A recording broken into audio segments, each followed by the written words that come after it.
بسم اللہ الرحمن الرحیم۔ محترم ناظرین السلام علیکم۔ ناظرین، ایک مرتبہ خلیفہ ہارون الرشید نے اعلان کیا کہ اس کے دربار میں خراسان سے فقہا یعنی علم دین کا فہم رکھنے والے آ رہے ہیں۔ ان کے علم سے فیضیاب ہونے کے لیے سب کو دربار میں آنے کی عام دعوت ہے۔ حضرت بہلول دانا نے جب یہ اعلان سنا تو شوق علم میں وہ بھی خلیفہ کے دربار پہنچ گئے۔ دربار پہلے سے ہی لوگوں سے بھرا ہوا تھا۔ حضرت بہلول دانا نے جب خلیفہ ہارون الرشید کو سلام کیا تو ہارون الرشید نے ان کو اپنے پاس بلا لیا۔ ہارون الرشید کے پاس ہی شاہانہ کرسی پر بیٹھے فقہا نے جب دیکھا کہ ننگے پاؤں پرانے اور گردآلود کپڑوں میں ملبوس ایک دیوانے کو بادشاہ اس قدر عزت دے رہا ہے تو وہ بہت حیران ہوا اور بولا، آپ بہت مہربان اور فراخ دل ہیں جو ایسے معمولی لوگوں کو بھی اپنے دربار میں اتنی عزت دیتے ہیں۔ ناظرین، جب حضرت بہلول دانا نے یہ بات سنی اور پھر اس سے مخاطب ہو کر کہا کہ آپ ایک بڑے فقہا ہیں اور میں ایک علمی دیوانہ ہوں، کیوں نہ آپس میں علمی مباحثہ کر لیں۔ یہ سن کر ہارون الرشید خوش ہو گیا کیونکہ ایسے علمی مباحثوں اور مناظروں کا شروع سے ہی شوق تھا۔ ہارون الرشید نے فقہا کو مخاطب کرتے ہوئے کہا کہ آپ کو بہلول کی دعوت قبول کر لینی چاہیے۔ فقہا نے کہا، میں علمی مباحثہ کرنے کے لیے تیار ہوں، لیکن میری ایک شرط ہوگی۔ میں ایک معمہ پوچھوں گا، اگر اس کا جواب بہلول نے صحیح دے دیا تو میں 1000 اشرفیاں دوں گا، اور اگر معمہ کا جواب درست نہ ہوا تو پھر بہلول کو مجھے 1000 اشرفیاں دینا ہوگی۔ بہلول مسکرائے اور کہا، فقیروں کے پاس بھلا مال دنیا کا کیا کام؟ اگر میں معمہ کا جواب نہ دے سکا تو خود کو آپ کے سپرد کر دوں گا، پھر چاہے مجھے غلام بنا کر بیچ دے، مجھے منظور ہوگا۔ فقہا نے یہ بات مان لی اور معمہ بیان کیا کہ ایک گھر میں عورت اپنے شرعی شوہر کے ساتھ بیٹھی ہوئی ہے۔ گھر میں مزید 2 افراد بھی موجود ہیں۔ ان میں سے ایک شخص نماز پڑھ رہا ہے اور دوسرا روزے سے ہے۔ اچانک دروازے پر دستک ہوتی ہے اور ایک چوتھا شخص گھر کے اندر داخل ہو جاتا ہے۔ اس کے آتے ہی شوہر اور بیوی ایک دوسرے پر حرام ہو جاتے ہیں۔ گھر میں نماز پڑھنے والی کی نماز اور روزے دار کا روزہ باطل ہو جاتا ہے۔ بتائیں باہر سے آنے والا چوتھا شخص کون ہوگا؟ معمہ سن کر دربار میں موجود دانشمند بھی سر پکڑ کر بیٹھ گئے کہ آخر چوتھا شخص ہے کون جس کے آتے ہی میاں بیوی ایک دوسرے پر حرام ہو گئے اور نماز پڑھنے والے کی نماز اور روزے دار کا روزہ باطل ہو گیا۔ دربار میں خاموشی سی چھا گئی۔ اسی اثناء میں حضرت بہلول دانا نے بے ساختہ جواب دیا، گھر میں داخل ہونے والا چوتھا شخص اسی عورت کا پہلا شوہر ہے جو سفر پر گیا ہوا تھا۔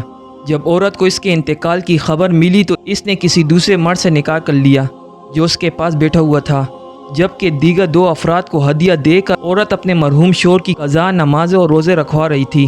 اسی لیے جب اس عورت کا پہلا شوہر زندہ سلامت واپس آ گیا تو اس کا دوسرے شخص سے نکاح ٹوٹ گیا اور پہلے شوہر کو مردہ سمجھ کر پڑھی جانے والی نمازیں اور روزے بھی باطل ہو گئے۔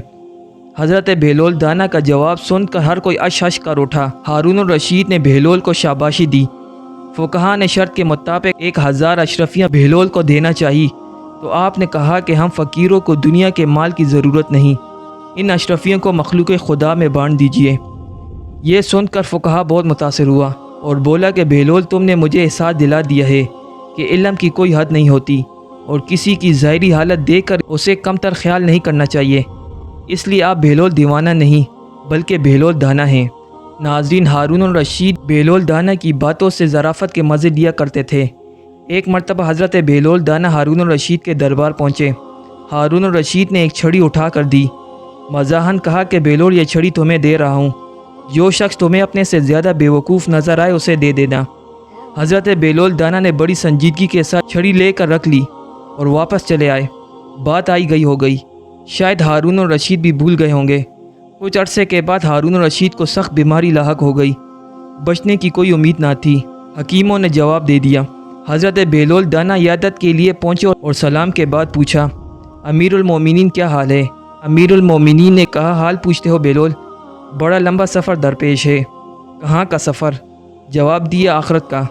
حضرت بہلول دانا نے سادگی سے پوچھا، واپسی کب ہوگی؟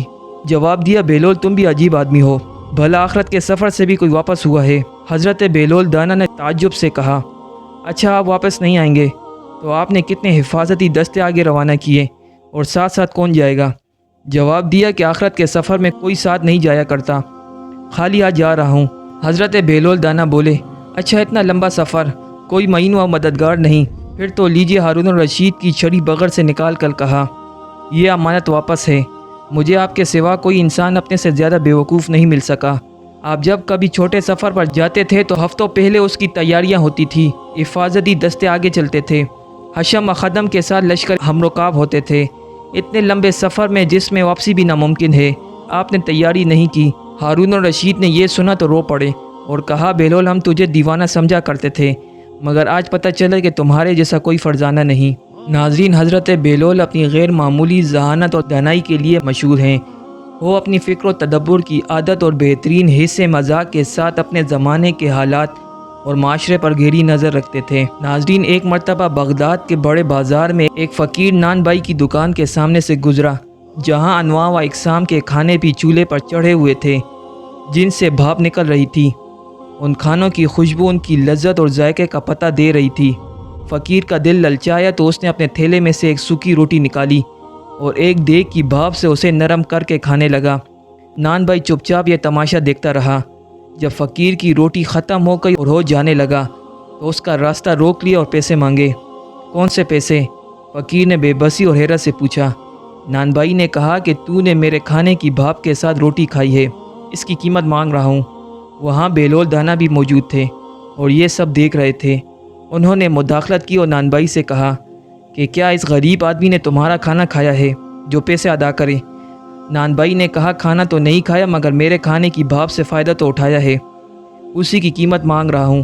اس کی بات سن کر بہلول دانا نے سر ہلایا اور اپنی جیب سے مٹھی پر سکے نکالے۔ وہ ایک ایک کر کے ان سکوں کو زمین پر گراتے جاتے اور نان بھائی کی طرف دیکھ کر کہتے کہ یہ لے پیسوں کی کھنک سمیٹ لے، یہ لے اپنے کھانے کی بھاپ کی قیمت، ان سکوں کی کھنک، اسے وصول کر لے، یہ آواز ہی تیرے کھانے کی خوشبو کی قیمت ہے۔ وہاں کئی لوگ جمع ہو چکے تھے جو نان بھائی کو دیکھ کر ہنس رہے تھے۔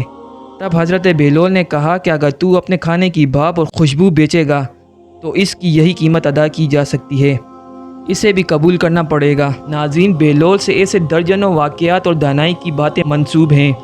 کچھ لوگ اسے کتابی باتیں کہتے ہیں اور بعض اسے روحانیت کی معراج مانتے ہیں، لیکن یہ طے ہے کہ جو بہلول دانا کہے گئے وہ پتھر پر لکیر ہے۔ اسی امید کے ساتھ آج کی ویڈیو آپ کو ضرور پسند آئی ہوگی۔ ویڈیو پسند آنے کی صورت میں ویڈیو کو لائک کرنا مت بھولیے اور اسے اپنے دوستوں کے ساتھ ضرور شیئر کیجیے۔ انشاءاللہ پھر ایک نئی اسلامی اور معلوماتی ویڈیو کے ساتھ آپ کی خدمت میں حاضر ہوں گے۔ تب تک کے لیے اجازت دیجیے۔ اللہ نگہبان۔